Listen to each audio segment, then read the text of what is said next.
Në vazhdim të programit Familja 7 ne do të trajtojmë një temë shumë aktuale dhe delikate, qasja të miturve në rrjetet sociale. Në një kohë kur teknologjia është bërë pjesë e përditshmërisë, gjithnjë më shumë vende po marrin masa për të kufizuar përdorimin e rrjeteve sociale për fëmijët në moshën 16 vjeç. Por çfarë ndikimi kanë këto platforma në zhvillimin emocional dhe psikologjik të të rinjve? Si mund t'i mbrojmë ata pa izoluar? Për të na ndihmuar të kuptojmë më mirë për këtë temë, kemi të ftuar psikologën klinike Nevila Toska nga qendra Shtegu i Shpresës. Mirë se na erdhe. Mirë se ju gjeta, shumë kënaqësi gjithmonë të pranoj ftesën tënde, Nela. Faleminderit, është kënaqësi për ne. Unë po hyj direkt në temë, pyetja e parë, si ndikon përdorimi i rrjeteve sociale në shëndetin mendor të fëmijëve të adoleshentëve? Okej, kjo është një pyetje me vend në fakt, sepse ka filluar që këto vitet e fundit sidomos, përpos përdorimit të teknologjisë, shumë në mas të shtuar, po vërë edhe një rritje të ndërgjegjësimit të prindërve për të kërkuar ndihmë tek terapisti. Dhe ajo që kam kuptuar është që një ndër pasojat më të mëdha që përdorimi i shtuar i teknologjisë që po lë tek fëmijët është rritja e agresivitetit, izolimi social. Tjetër është ajo ulja e aftësisë së rregullimit e emocioneve, ulja e kontakteve sociale, aftësive sociale, empatia, një pikë kyçe ku dua që ta theksoj pak. Do të thënë mungesa e empatisë, jo shtim.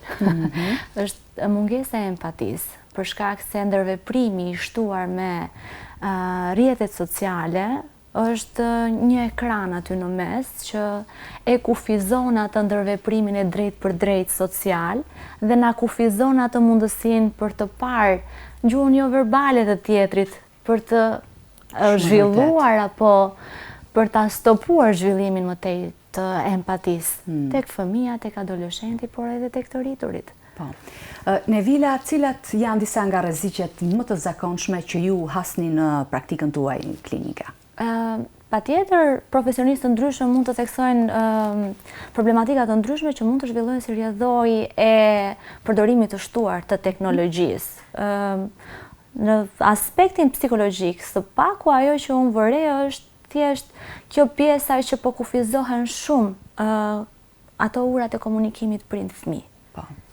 Kjo është diçka shumë shqetësuese, sepse nëse kufizohet kjo lloj ure komunikimi, pastaj bie që roli i prindit reduktohet, roli i shoqërisë nga ana tjetër fillon edhe ndikon shumë tek fëmia dhe tek adoleshenti, por kjo sjell edhe pasoja të tjera, ato që ne i quajmë problematika të shëndetit mendor pastaj, arritje të çrregullimeve të ankthit, depresionit. Gjëja më shqetësuese është për mua të paktën rritja e atyre adoleshentëve që kanë ide apo ndonjëherë edhe tentativa për t'i bërë keq vetes.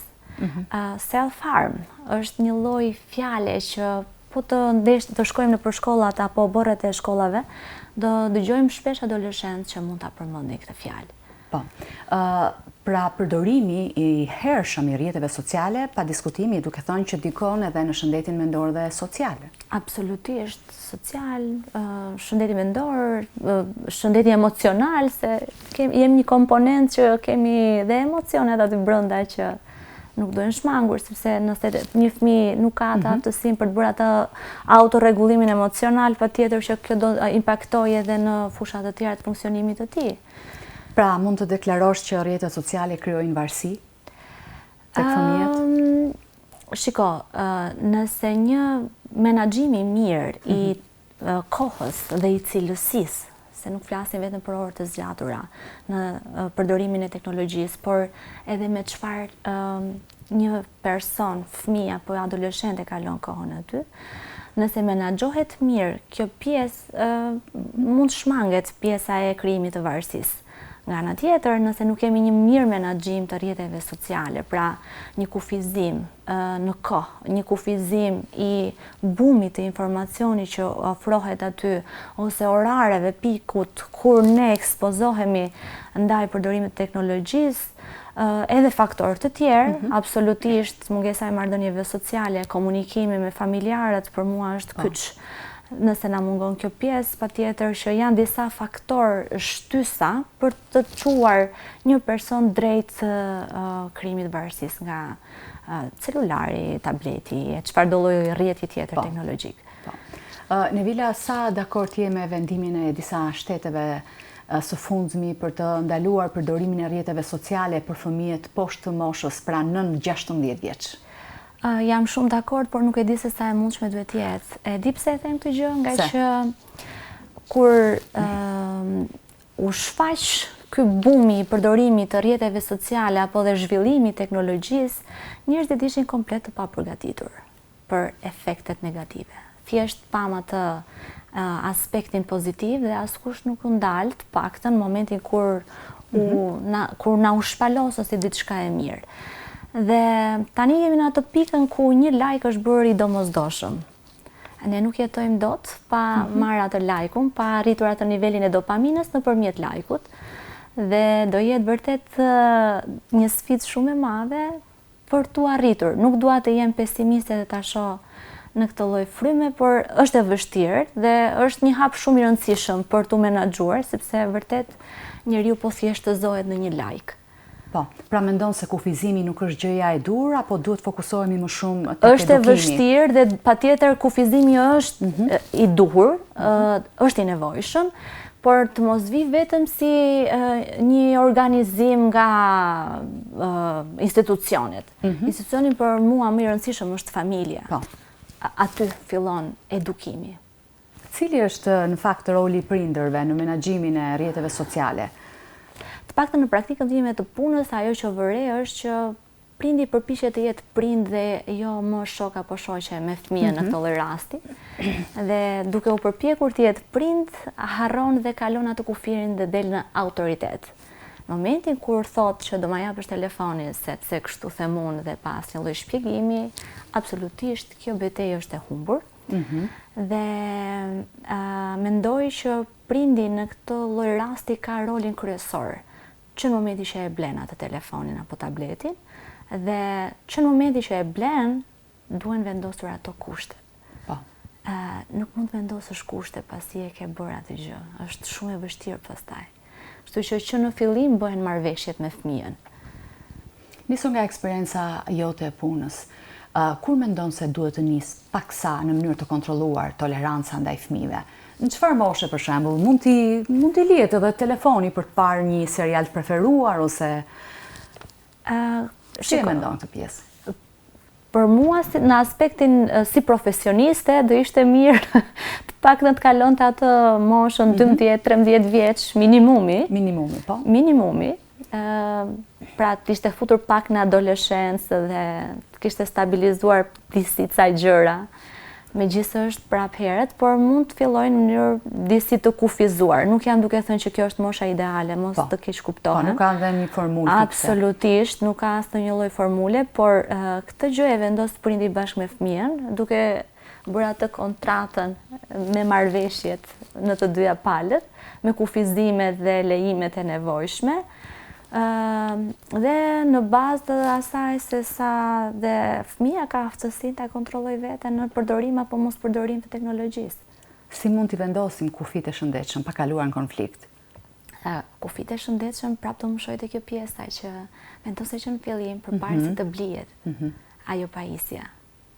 Sepse kur fëmija e merr atë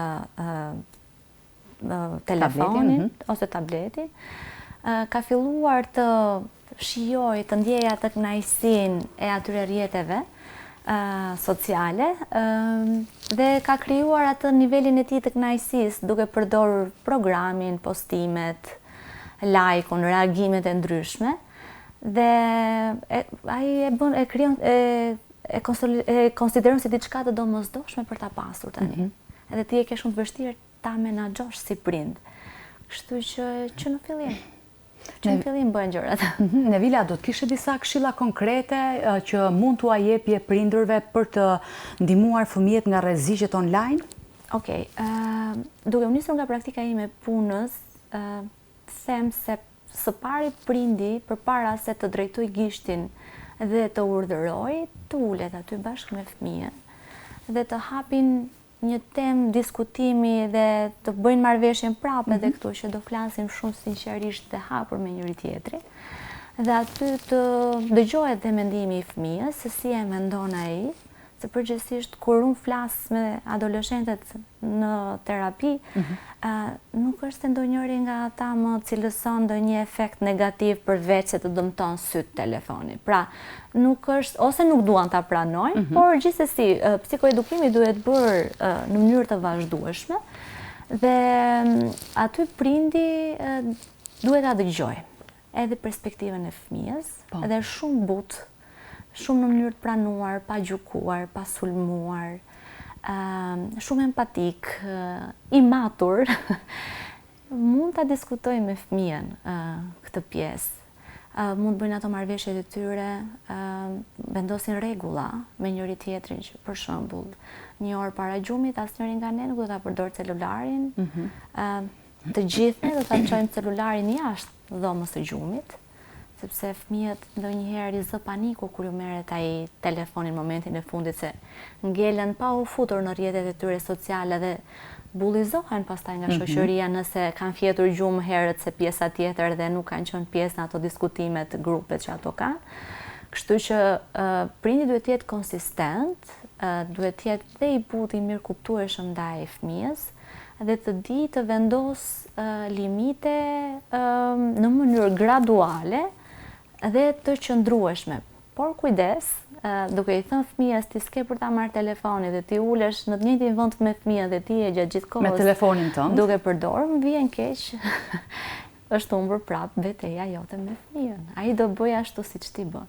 Po, do ta sugjeroje lënien e tabletit fëmijës tënd si formë shpërblimi për sjellje të mirë? Tani mund ta marrësh telefonin. Jo, ka forma të tjera për të përdorur si shpërblim përveç telefonit. Nëse ne i servirim fëmijës telefonin apo tabletin, ne i tregojmë që kjo është gjëja më e rëndësishme që ne mund të ofrojmë ty. Ndërkohë që ne kemi harruar që gjëja më e rëndësishme është koha cilësore. Të luajturit së bashku, të gatuarit së bashku, të parit film bashk, të bërit një shëtitje, të shkuarit kinema, paktën Tirana ka opsione pafund, pse duhet jetë patjetër celulari apo tableti zgjidhja e parë. Po, dua të bëj një pyetje edhe shumë praktike. E kam bërë vetë se jam nën.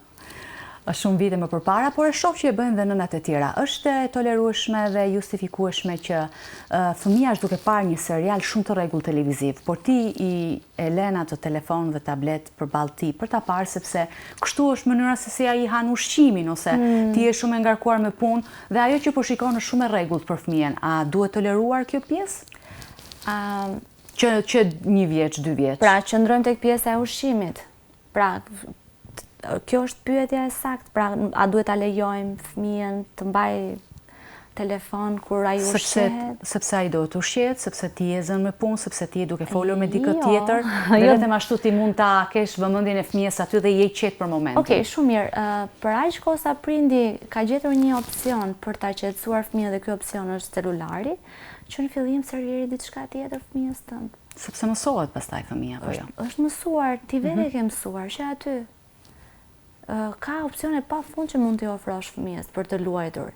Dhe aq më tepër, gjëja që un kam një shkallë të ulët tolerancë është kur shikoj fëmijët që kanë ekrani këtu, ushqimi këtu edhe sytë e tyre janë të fokusuar tek ato ngjyrat e forta, tek ato lëvizjet e shpejta. Edhe truri i tyre nuk është duke procesuar atë aktivitetin e rëndësishëm që janë duke bërë siç është ngrënia e ushqimit, por janë fokusuar tek ekrani. Dhe në këtë lloj momenti fëmia nuk po e kupton çfarë procesi është duke bërë. Pra nuk po e kupton që po ushqehet. Thjesht vëmendja e tij është fokusuar diku dhe organi që është i aktivizuar në ato moment është stomaku, por mendja është diku tjetër. Pra, mendja dhe pjesa tjetër e organeve për cilat aktiviteti duhet të fokusohet nuk janë në sinkron me njëra tjetrën. Përkundrazi kemi një... Po, se në fakt kjo është temë shumë e gjerë, se kam parasysh edhe kur shumë prindër me mbajnë televizorin ndezur 24 orë dhe fëmijët që janë aty në shtëpi kanë tërheqje për të parë se çfarë po ndodh aty. A nis edhe thjesht me televizorin kjo gjë? Shiko, më ndodh ndonjëherë kur hap televizorin dhe shikoj ato reklamat. Kanë një ngjyrë aq shumë të fortë sa dhe unë vetë që jam e maturuar. Habitem. I shikoj me një lloj qëndrueshmërie dhe askush nuk duhet më shqetësoj. Imagjino një fëmijë që akoma truri i tij është duke u zhvilluar. Çfarë mund të bëj ekrani dhe dritat e forta. Dhe dritat e forta. Aq më tepër që po të shohim tani, gjërat lëvizin shumë shpejt. Për kjo gjëja na mëson që ne të jemi të padurueshëm pastaj. Pra nuk tolerojmë dot, nuk durojmë dot, sepse ne jemi mësuar që ato që na servir ekrani të jetë shumë shpejt dhe ne duam gjëra shumë shpejt. Pra sa më pak televizor. Mundësisht fare. Mundësisht fare. Të paktën tek fëmijët mundësisht fare. Ta lënë trurin e tyre të zhvillohet normalisht, sepse duhet të induktojmë nga jashtë se si duhet të funksionojë truri i tyre. Me përjashtim të ndonjë seriali, kukullashe dhe varet për të vegjit flasë. Mund bëjmë përjashtim. Patjetër. Do sugjeroja shumë filmat e kohës tonë. Këto hirushet. Në ato jemi rritur ne. Po, filmat e kohës tonë janë shumë edukativ, kanë fëmia mund të procesojë se çfarë po ndodh, sepse ka aksion, pastaj pauzë, ngjyrat janë më të zbeta, mesazhi ka kuptim, nuk ka agresivitet. Aty po të shohim kukullat që na serviren tani, kanë mesazhe absurde dhe agresivitet pafund dhe fëmia është sfungjer që thith dhe kur ta shtrydhim do nxjerrë atë që i kemi serviruar. Po, shumë e vërtet. Pra, mendon se fëmijët mund të krijojnë një marrëdhënie të shëndetshme me teknologjinë, është e mundur? Po, nëse krijohet marrëveshja me prindin në mënyrë shumë të shëndetshme, që shiko, ti mund ta përdorësh gjysmë orë në ditë dhe mund të shohësh këtë film ose këtë film, patjetër që mund të kesh një marrëdhënie të shëndetshme me teknologjinë. Teknologjia jo gjithmonë është diçka që ka vetëm efekte negative. Absolutisht, nëse ne e përdorim me zgjuarsi dhe maturi, ka dhe aspekte pozitive, por me ekuilibër. Me ekuilibër. Dhe unë nuk jam për qenë strikt një prind që jo nuk hapet televizori as nuk përdoret. Besoj që ka toleranca edhe kufi të shëndetshëm te kjo pjesë. Trego pak kohët e fundit sa të sensibilizuar kanë qenë prindrit, por edhe fëmijët e tyre që të vinë edhe të këshillohen në seanca të tilla. Ato vinë në seanca, por nuk vinë si rrjedhoj e krijimit të varësisë apo problematikave të zhvilluara në sajt të përdorimit të teknologjisë. Vinë sepse fillon ajo përplasja prind-fëmijë dhe prindi thot ka dalë nga duart, meru ti tani. Pra, është humbja e kontrollit nga prindi kundrejt fëmijës së rolit të tij. Pra, rolit të prindit ndaj fëmijës. Humbja e këtij roli i bën ata që të drejtojnë në terapi, por jo vetë teknologjia. Çfarë këshille do t'i jepje një prindi që është duke kaluar në një situatë të tillë, s'ka qenë asnjëherë në terapi, nuk di ku të këshillohet? Për fatin tonë të mirë, terapistët janë të shumë dhe unë besoj që kolegët e mi janë shumë mirë të profesionistë të zotë dhe me ndihmë mund t'ja dalin bando, me thënë edhe kur ka marrëdhënie dinamika shumë të forta ndërmjet prindit dhe fëmijës. Patjetër që në momentin kur situata ka dalë jashtë kontrollit, një ndihmë nga jashtë do ishte diçka shumë e mirë, sepse është shumë e vështirë që ato vetëm bashkë ta gjejnë ato urën përsëri. Patjetër nëse nga të dyja palët fillojnë vendosin disi ndryshime sado të vogla, patjetër mund të takohen përsëri, por nga praktika ime punës është vërtet një sfidë shumë e madhe kjo. Edhe duhet vërtet një bashkëpunim shumë i fortë si nga ana e prindit dhe e fëmijës. Ndonjëherë vërej që fëmijët i ka më bashkëpunues se prindit e them me keqardhje këtë pjesë. Dhe e di që rrjedha e jetës është e tillë që kemi orare të gjata të punës, shumë presione, shumë përgjegjësi, shumë kërkesa, por duhen vendosur me prioritet disa gjëra. A ka më shumë rëndësi ai 12 orarshi apo kjo marrëdhënia që po më rëshket situata nga duar, do jetë e vështirë ta rikthej prapë mbrapsht. Nga eksperienca jote e punës, sa efektive kanë qenë gjitha terapitë që ju ndërmerrni? Pse do të këshilloje nisjen e një terapie, disa seancave, këshillim prindër ose fëmijë? Mund të them me bindje që seancat në të cilën prindi është përfshirë me vetdijet plot dhe ka dashur ta ndihmojë fëmijën e tij, ja ka dalë mban. Ka shkuar shumë mirë çdo gjë. Por duhet bashkëpunim i të treve, i fëmijës, terapistit, prindit. Pra, ai trekëndshi ti ketë ato brinjë të barabarta, them unë. Që të mos anoj as ande as këtej, duhet të jenë të tre në një marrëdhënie shumë të fuqishme me njëri tjetrin. Vetëm kështu mund të arrihet. Po, si nënkupton kjo për ty, një marrëdhënie e shëndetshme, trekëndsh njëri me tjetrin, që ato çfarë ju sugjeroni dhe këshilla që jepni të zbatohen? Jo vetëm ajo, terapisti duhet ta dëgjojë edhe prindin edhe fëmijën, sepse patjetër ne kemi formimin tonë dhe gjërat na serviren nga literatura shumë qartë, por ndonjëherë duhet kuptojmë edhe backgroundin në të cilën prindja apo fëmia ynë që kemi në terapi do më vjen. Edhe në këtë lloj forme ne mund të përshtatemi, absolutisht. Duhet ta dëgjojmë dinamika të ndryshme. Absolutisht. Po. Unë të falenderoj shumë. E sollëm e prekëm këtë temë. Do duhet edhe më shumë ta preknim sepse kemi shumë për të folur, por gjithsesi unë dua të falenderoj për minutat edhe për kohën tënde, Nevila. Faleminderit shumë për ftesën e ne, e vlerësoj vërtet shumë. Është e qartë që rrjetet sociale janë një realitet që nuk mund të shmanget, por mënyra se si udhëzojmë dhe i mbështesim fëmijët tanë është vendimtare për të ardhmen e tyre. Le të jemi më të vëmendshëm edhe më të pranishëm në jetën digjitale të fëmijëve tanë. Faleminderit që na ndoqët.